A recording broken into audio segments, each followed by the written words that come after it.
नमस्कार, स्वागत है आप सभी का। आपके साथ मैं हूं पुनीत मिश्रा। खबरों की शुरुआत करते हैं। सीएम शिवराज सिंह चौहान के बारे में सबसे पहले आपको जानकारी दे दें कि आज उनका क्या कुछ कार्यक्रम रहने वाला है। तो कई बैठकें जो हैं उसमें वो हिस्सा लेंगे। 3:30 बजे लॉकडाउन के स्वरूप पर वो चर्चा करेंगे। शाम 4:30 बजे कोरोना पर समीक्षा बैठक वो करने वाले हैं।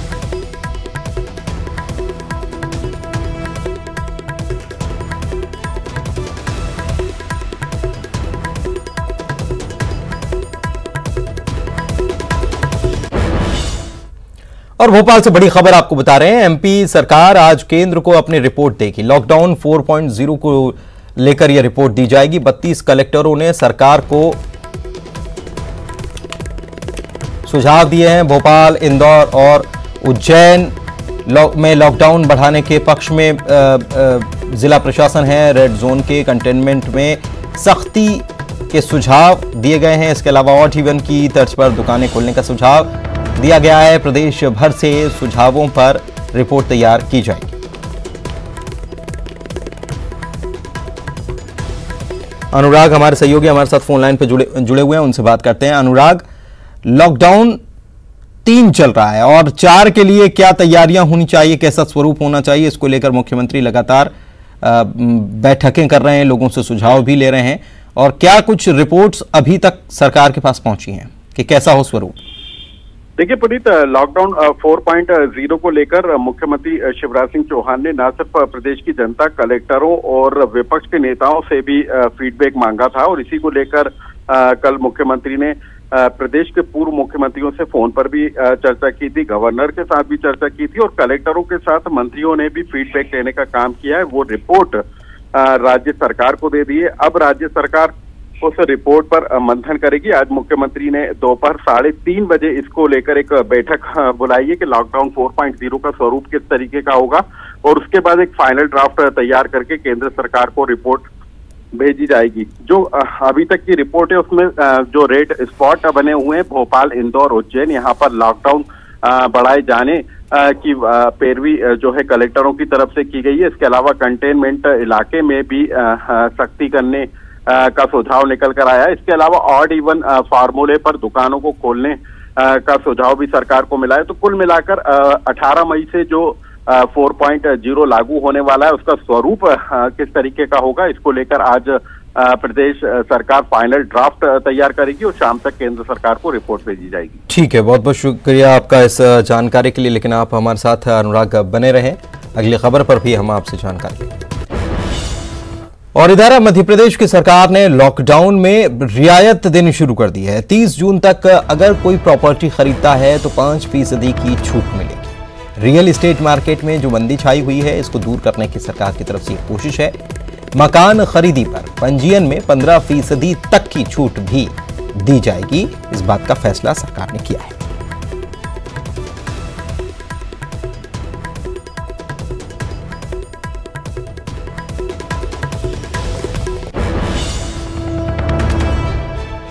अनुराग हमारे सहयोगी हमारे साथ लगातार बने हुए हैं, उनसे बात एक बार फिर से करते हैं इसी खबर पर। अनुराग, प्रॉपर्टी मार्केट को कैसे बूम पर लाया जाए, कैसे उसको जो स्थिति है उसके बाद उसको उठाया जाए, सरकार इसको लेकर प्रयास करने में लग गई है?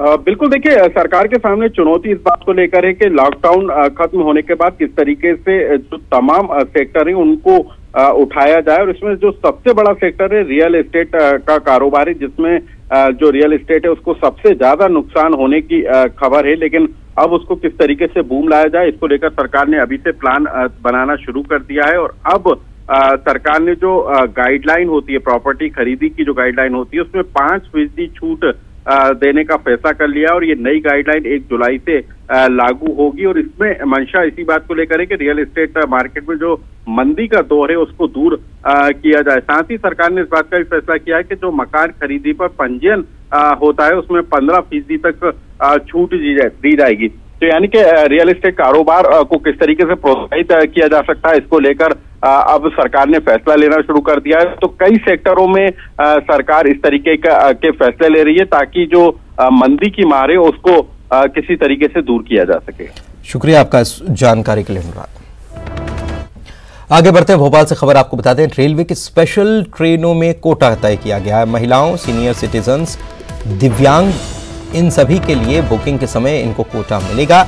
टिकट कैंसिल करने पर कैंसिलेशन चार्ज कटेगा। प्रति यात्री 60 रुपए कैंसिलेशन चार्ज देना होगा। स्पेशल ट्रेन के संचालन के लिए गाइडलाइन जारी कर दी गई है और 2 दिन के बाद ये गाइडलाइन जारी हुई है। महिला सीनियर सिटीजन्स को AC3 में कोटा मिलेगा। सांसद और पूर्व मंत्रियों को AC1 में कोटा मिलेगा।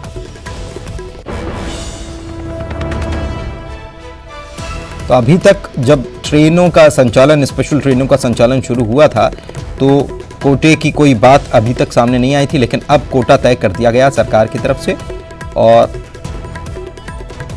सीनियर सिटीजन्स, महिलाओं और दिव्यांगों के लिए कोटा तय किया गया है। कैंसिलेशन चार्ज भी लगेगा, 60 रुपए कैंसिलेशन चार्ज होगा। अगर सीट कैंसिल कराते हैं तो 60 रुपए कैंसिलेशन चार्ज होगा और थर्ड AC में ये कोटा मिलेगा। और इसके अलावा मंत्रियों के अगर बात की जाए, मंत्रियों के लिए और सांसदों के लिए, पूर्व मंत्रियों और सांसदों के लिए भी AC1 में कोटा है। रंजना हमारे सहयोगी हमारे साथ जुड़ी हुई हैं, उनसे बात करते हैं। रंजना, ये सुविधा अब शुरू कर दी गई है।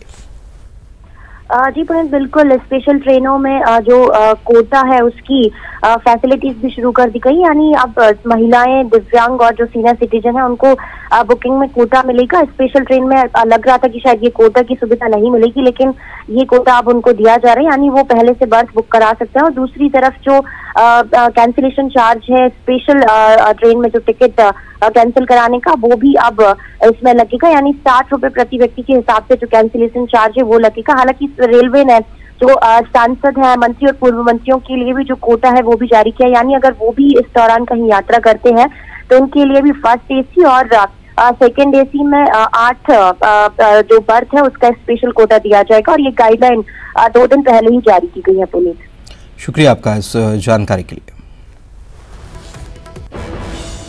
चलिए आगे बढ़ते हैं और इंदौर से खबर आपको बता दें कि इंदौर वैसे भी कोरोना को लेकर हॉटस्पॉट बना हुआ है। तो इंदौर की स्थिति यह है कि यहाँ के कोरोना के 61 नए पॉजिटिव मामले सामने आए हैं और अब तक कुल पॉजिटिव मरीजों की संख्या बढ़ते हुए 2299 तक पहुंच गई है। यानी 2300 में केवल एक कम है, लेकिन इनमें बड़ी संख्या में मरीज ठीक भी हुए हैं और वो घर जा चुके हैं। एक्टिव केस ये सारे नहीं हैं, इनमें एक्टिव केसों की संख्या ठीक हुए 1000 से ज़्यादा मरीज इसमें ठीक हो चुके हैं। देर रात जो मेडिकल बुलेटिन जारी किया गया इसमें ये जानकारी आई है। 2 और मौतें हुई हैं, इसकी पुष्टि हुई है। और कोरोना से अब तक इंदौर में 98 लोग अपनी जान गंवा चुके हैं। और इधर जबलपुर में आर्थिक गतिविधियां तेज की जाएंगी। कलेक्टर ने इसके आदेश जारी कर दिए हैं। आज से जिले के सभी रजिस्ट्री दफ्तर खोलने के आदेश दिए गए हैं। कंटेनमेंट जोन को छोड़कर ऑनलाइन कियोस्क सेंटर्स भी खोले जाएंगे। 18 मई से पंखे, कूलर, चश्मे, कंप्यूटर की दुकानें खुलने लगेंगी। छोटी दुकानों को भी खोलने की छूट दी जाएगी। तो ये 18 तारीख से होगा। लॉकडाउन 3 खत्म होने के बाद आर्थिक गतिविधियां तेज की जाएंगी और आज से जिले के सभी रजिस्ट्री दफ्तर और कियोस्क सेंटर ये खोले जाएंगे कंटेनमेंट एरिया को छोड़कर।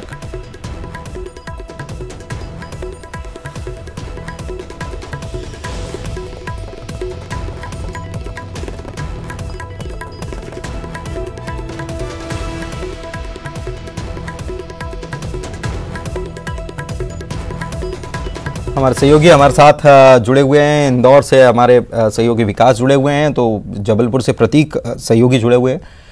उनके पास चलते हैं। और सबसे पहले इंदौर में 61 और मामले सामने आए। विकास, बीते 4 दिनों के अगर आंकड़ों को देखें तो ये कह सकते हैं कि थोड़ी सी राहत की खबर है कि 61 मामले सामने आए, क्योंकि लगातार मामले बढ़ रहे थे।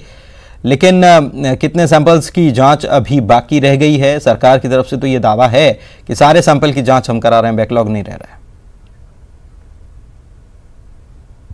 बिल्कुल पुनीत, आपको बता दूं कि 1053 सैंपल की जांच हुई थी। उस जांच में से 61 कोरोना पॉजिटिव मरीज पाए गए हैं। हालांकि 900 से अधिक सैंपल जो है वो नेगेटिव पाए गए।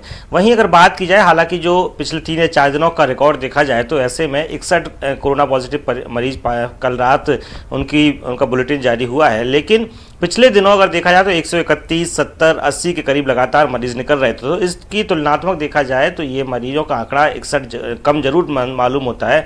लेकिन इसके साथ ये बताऊं कि जिस प्रकार से शुरुआती वक्त में मरीजों की संख्या रहती थी 20, 21, 18, तो उसमें शुरुआत में जांच भी महज 200 तक ही हो पाती थी। लेकिन अब ये एक राहत की बात भी इसे माना जा सकता है कि 4 अंकों में सैंपल कलेक्शन हो रहा है, लेकिन जो सैंपल की जो रिपोर्ट्स आ रही है वो 2 अंकों में आ रही, लगभग 61 निकली है। लेकिन इससे हैरानी की बात बड़ी ये है कि आखिर संक्रमण अब भी कैसे फैल रहा है। शुरुआत से ही लगातार मुस्तैदी प्रशासन ने दिखाई थी, पुलिस ने सख्ती दिखाई थी और तमाम एहतियात बरतने के निर्देश दिए थे। आम जनता लगातार उन एहतियातों को बरत भी रही है। तो अभी मौजूदा वक्त में जिस प्रकार से प्रशासन और जो जनप्रतिनिधि है वो लगातार प्रयास की बात कर रहे हैं, लेकिन जो जनता है वो जरूर हलाकान है, चूंकि लगातार बढ़ते मरीजों की संख्या उनके लिए चिंता का विषय बना हुआ है। लेकिन इसमें थोड़ा समझने का विषय ये है कि अब जो सैंपल कलेक्शन है वो लगातार उसका एक ह्यूज फिगर निकलकर सामने आ रहा है। 1000 के आसपास सैंपल कलेक्शन में से 61 कोरोना पॉजिटिव मरीज निकले। हालांकि ये नहीं निकलना चाहिए, जब तक शून्य नहीं हो जाएगा, तब तक कोरोना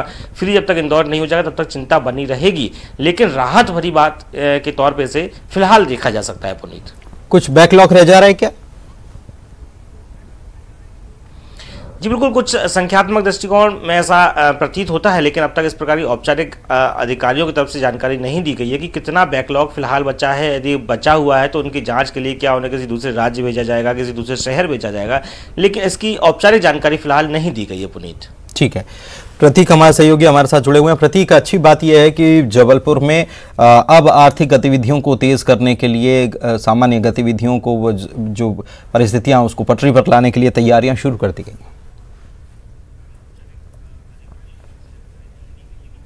देखिए बिल्कुल पुनीत, क्योंकि कहीं ना कहीं इसकी आवश्यकता महसूस भी की जा रही है और अब एक मानसिकता जो है वो आम इंसान में एक डेवलप हो चुकी है कि हाँ कोरोना है, सचेत रहना पड़ेगा, सुरक्षित रहना पड़ेगा और इससे लड़ना पड़ेगा, नहीं तो जीवन इसी तरीके से रुका रहेगा। और इसी धारणा को ध्यान में रखते हुए अब आर्थिक गतिविधियों को तेज किया जा रहा है।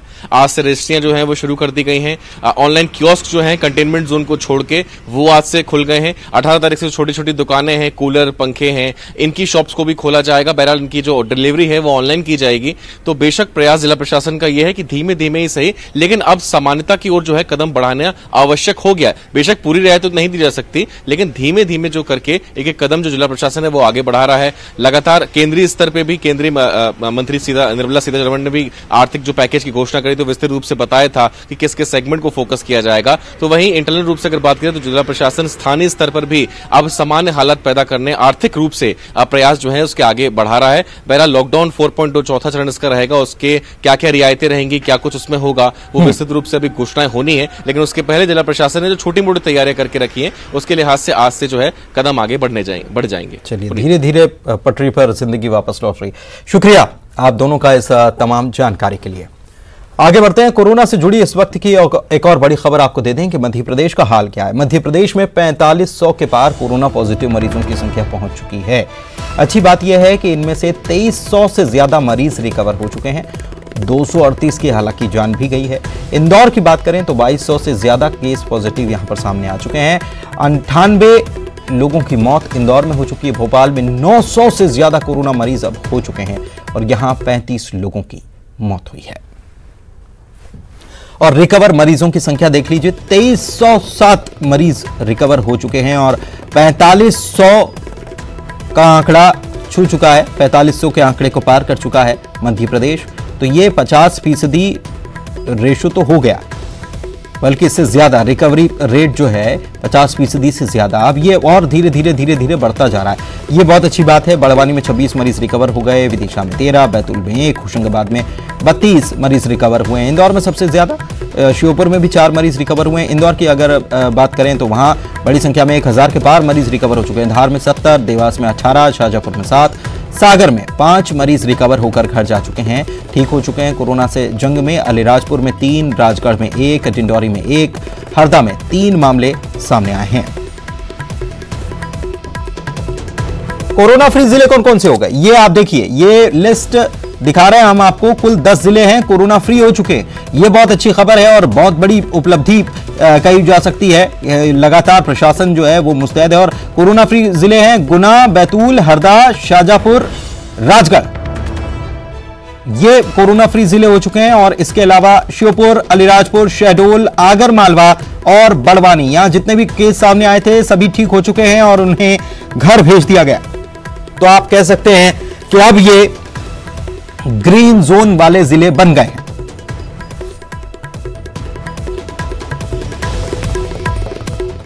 और यहां रुक रहे हैं, एक ब्रेक के लिए, जल्द लौटेंगे।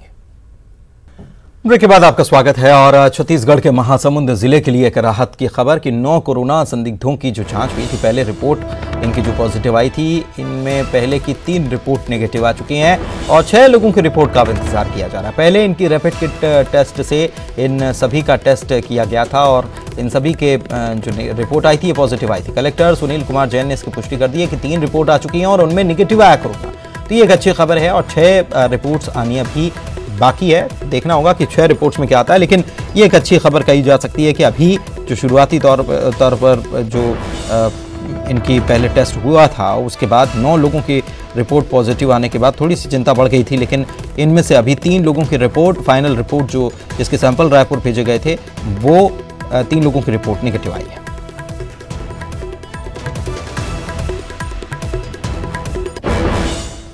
और छत्तीसगढ़ की राजधानी से ये खबर आपको बता रहे हैं कि कोविड-19 को लेकर ये बड़ी खबर है कि बालोद में एक पॉजिटिव मरीज मिल गया है। उपचार के लिए उसे एम्स लाया गया है और रायपुर एम्स ने इसकी जानकारी ट्वीट करके दी है। संपर्क में आए लोगों को भी अस्पताल लाया जा रहा है। युवक की ट्रैवल हिस्ट्री और कॉन्टैक्ट हिस्ट्री खंगालने की कोशिश में प्रशासन जुट गया है कि युवक कहाँ गया था, किन लोगों से मिला था। उन लोगों का भी संभवतः स्वास्थ्य परीक्षण रैपिड टेस्ट किट से किया जा सकता है।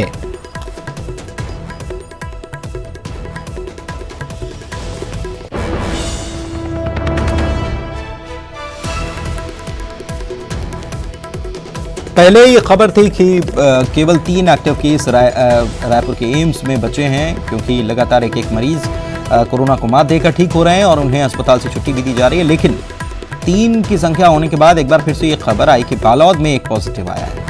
युवक जो पॉजिटिव आया है उसे एम्स में भर्ती करा दिया गया, इलाज शुरू कर दिया गया। उसके संपर्क में आए लोगों को भी लाया जा रहा है रायपुर ही। और इसके अलावा कॉन्टैक्ट हिस्ट्री, ट्रैवल हिस्ट्री दोनों की जानकारी इस युवक से ली जा रही है ताकि पता चल सके कि ये युवक कहां से होकर आया है और किन लोगों के संपर्क में आया था। इसकी जानकारी रायपुर एम्स ने ट्वीट करके दी है।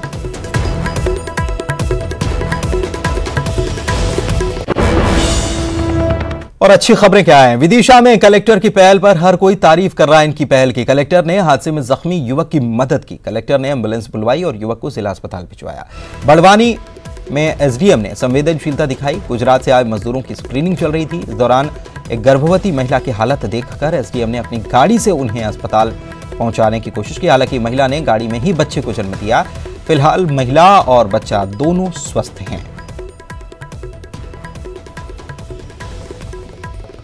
संवेदनशील अधिकारी अगर हों तो किसी भी मुश्किल से पार पाया जा सकता है, कितने भी हालात खराब क्यों ना हो, लेकिन अधिकारियों का संवेदनशील होना बहुत जरूरी है। और यहाँ विदिशा और बड़वानी दोनों जगह से ये तस्वीरें बता रही हैं कि अधिकारियों ने वक्त पर संवेदनशीलता दिखाई। एक तरफ विदिशा में एक एक्सीडेंट हो गया था, एक व्यक्ति जख्मी हुआ, उसे अस्पताल पहुंचाया गया। कलेक्टर तुरंत वहां पर मौजूद थे तो उन्होंने एम्बुलेंस को बुलवाया और इस व्यक्ति को अस्पताल पहुंचाया। दूसरी तरफ बड़वानी में जो अधिकारी थी, उन्होंने एसडीएम ने जब देखा कि एक महिला जो कि गर्भवती है और उसकी हालत बिगड़ती जा रही थी, तो उसे तुरंत उन्होंने अपनी गाड़ी से अस्पताल पहुंचाया। लेकिन इसी दौरान रास्ते में ही महिला ने गाड़ी में ही बच्चे को जन्म दे दिया। अच्छी बात यह है कि पहल अच्छी करेंगे तो नतीजे भी अच्छे आते हैं। बच्चा जच्चा दोनों स्वस्थ हैं।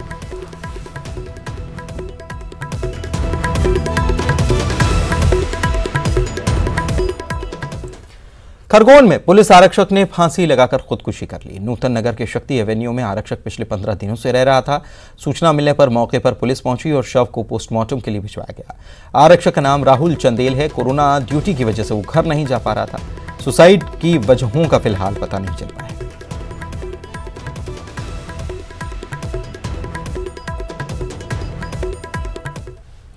इधर उमरिया में रेत माफिया ने खनिज निरीक्षक पर जानलेवा हमला कर दिया। जख्मी निरीक्षक का अस्पताल में इलाज चल रहा है।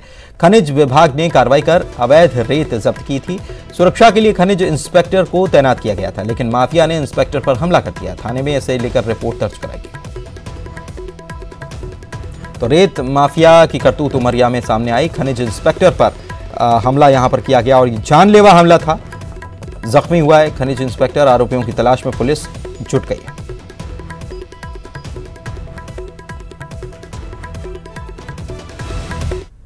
से हाथ मेरे सर पे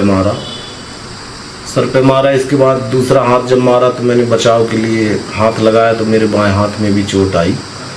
फिर वहाँ मोहल्ले के लोग, कुछ शुक्ला परिवार के लोग रहते हैं, उनको मैंने आवाज़ दिया तो एकदम से वो पीछे भी एकदम से बैठ के और वो बरबसपुर की ओर चले गए।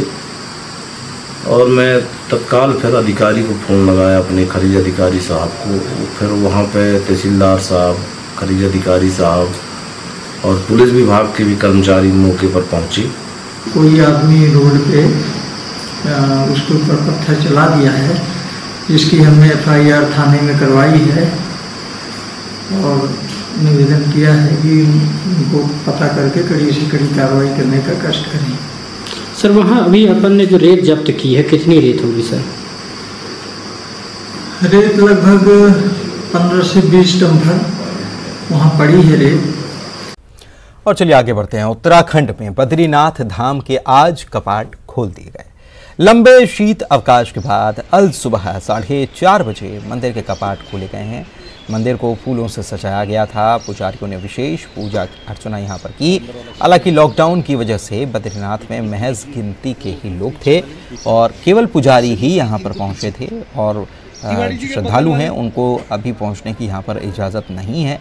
फूलों से सजाया गया और भव्य तरीके से सजाया गया। फूलों को सैनिटाइज तक किया गया था और इसके बाद यहाँ पर पुजारियों ने आज विशेष पूजा अर्चना की। बद्रीनाथ धाम के कपाट आज से खोल दिए गए। लंबे शीत अवकाश के बाद एक बार फिर से बद्रीनाथ धाम के कपाट खुले हैं। केदारनाथ के कपाट पहले ही खुल चुके हैं और अब बद्रीनाथ धाम के भी कपाट खुल गए हैं। लेकिन यहाँ पूजा करने के लिए जो मंदिर के पुजारी हैं, विशेष पूजा करने के लिए पहुंचे थे, तो केवल कुछ एक लोग ही यहां पर पहुंचे थे और उन्होंने यहां पर पूजा अर्चना की।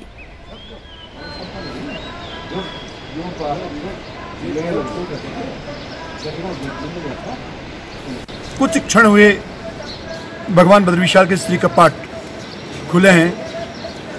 बहुत शांत माहौल, शांत वातावरण। मेरे साथ आदरणीय जगदम्बा प्रसाद नौटियाल जी, महाराजा टिहरी के प्रतिनिधि राजगुरु और हक हकूकधारी डिमरी पांडुकेश्वर आदि के लोग थे और गिनती के वहाँ पे 11 लोग भगवान के कपाट खोलते समय सामने थे। और इसी के साथ इस बुलेटिन में फिलहाल इतना ही।